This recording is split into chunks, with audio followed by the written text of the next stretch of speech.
عورتوں کا مزارات اولیاء پر جانا کیسا ہے؟ جائز ہے یا ناجائز ہے؟ حرام ہے یا حلال ہے؟ بہت سے ہمارے اسلامی بھائی آج سوال کرتے ہیں، اور بڑی تعداد میں آج ہندوستان کے اندر اگر ہم درگاہوں کا مزارات اولیاء کا سروے کریں تو عورتیں سب سے زیادہ حاضری کے لیے آتی ہیں اور پائی بھی جاتی ہیں۔ لیکن میں یہاں بات صرف مزار شریف کی نہیں کروں گا، یہاں میں بات بازار کی بھی کروں گا، شادی کی بھی کروں گا، اور ولیمے میں عورتوں کے جانے کی بھی کروں گا، کیونکہ لوگ صرف زیادہ تر مزاروں کو ٹارگٹ کرتے ہیں، لیکن مزاروں سے زیادہ عورتیں بازاروں میں دکھائی دیتی ہیں، شادیوں کے اندر بے حیائی سب سے زیادہ دکھائی دیتی ہے۔ لیکن میں آپ کو کلیئر ایک بات بتاؤں، پوری دنیا کے اندر صرف ایک مزار پاک ہے جہاں پر عورت کا جانا جائز ہے، اور وہ مزار پاک ہمارے نبی صلی اللہ تعالی علیہ وسلم کا ہے۔ حضور فرماتے ہیں من زار قبری وجبت لہو شفاعتی، جس نے میرے روزے کی زیارت کی اس پر میری شفاعت واجب ہو جاتی ہے۔ اب علماء کرام اور فقہاء کرام نے جو لکھا ہے، اگر وہ جا سکتی ہے تو اس کے کیا شرائط ہیں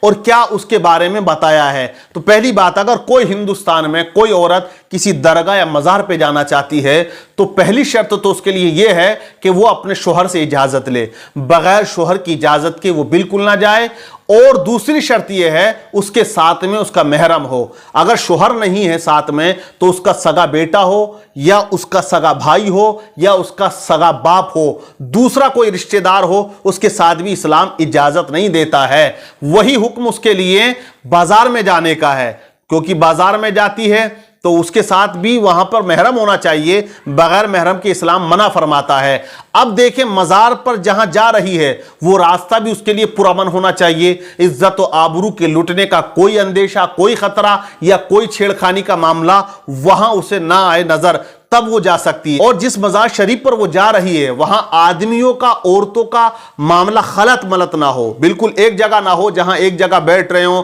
یا لائن میں بھی ایک ہی جگہ کھڑے ہوئے ہوں، یا بیٹھنے کا بھی انتظام ایک ہی جگہ پر ہو، آدمی عورتوں نوجوان لڑکے لڑکیوں سب کا۔ تو ایسی صورت میں بھی عورت کا جانا جائز نہیں ہے، بلکہ اس مزار پہ جائے جہاں یہ بالکل پختہ انتظام ہو کہ عورت کے نکلنے کا راستہ الگ ہے، آدمیوں کا الگ ہے، عورتوں کے بیٹھنے کا الگ ہے، آدمیوں کے بیٹھنے کا الگ ہے۔ ایسے مزار شریف پر جائیں، کیونکہ مزار جتنے بھی ہیں سب مقدس ہیں، جن کی سند ہے، جہاں پر اللہ والے آرام فرما رہے ہیں وہاں وہ مقدس جگہ ہے، اور وہاں پر پردے کا اہتمام انتظام بہت زیادہ ہونا چاہیے۔ آج کل کے جو متولی و کمیٹی والے ہوتے ہیں وہ اس طرح بالکل توجہ دھیان نہیں دیتے۔ آپ دیکھیں بریلی عرس اعلی حضرت آ رہا ہے، وہاں کے صاحب سجادہ حضور احسن میاں صاحب نے عورتوں کے آنے پر پابندی لگا دی، منع فرما دیا۔ انہوں نے اعلان کر دیا کہ عورتیں اپنے گھر کے اندر ہی عرس رضوی منائیں، فاتحہ خوانی درود خوانی کا انتظام اور اہتمام کریں، وہ گھر پر رہ کر کوئی بھی عرس پاک میں آنے کی کوشش نہ کرے، کیونکہ عرس اعلی حضرت میں ماشاءاللہ